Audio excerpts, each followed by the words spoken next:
இப்போ நான் பாலா சார் படமும் பண்ணுவேன், புஷ்பாங்கிற படமும் பண்ணுவேன். ஏன் இது ரெண்டுக்கும் என்ன டிஃப்ரெண்ட்னு கேட்டிங்கன்னா, ரெண்டுமே கமர்ஷியல் தான். பட் புஷ்பா மாதிரி ஒரு படத்தில் வந்து நீங்கள் வந்து ஒரு மாஸ் என்ட்ரி, ஒரு ஒரு ஹீரோயிசம், ஒரு ஒரு எலிவேஷன் அப்படி இருக்கும். இவரோடதுலையும் இருக்கும். ஆனால் இது வந்து ரொம்ப மியூசிக்கலாக இருக்கும். இப்போ அதில் ஒரு சோகம் இருக்குன்னா நான் வந்து வேறு மாதிரி வாசிப்பேன். இப்போ நீங்கள் ஃபார் எக்ஸாம்பிள் இப்போ கைதி, நம்ம லோகேஷ் கூட ஒர்க் பண்ணும்போது கைதியில் வந்து ஒரு எமோஷனல் மியூசிக் இருக்கும். அப்பாவுக்கும் பொண்ணுக்கும் ஒரு ஃப்ளூட் தீம் இருக்கும். அது அது அது அது வந்து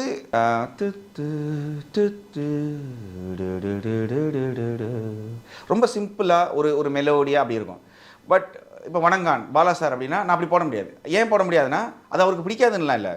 இப்போ அவரை பார்க்குற பார்வை அவரோட உலகத்தில் அப்படி இருக்காது. அவரோட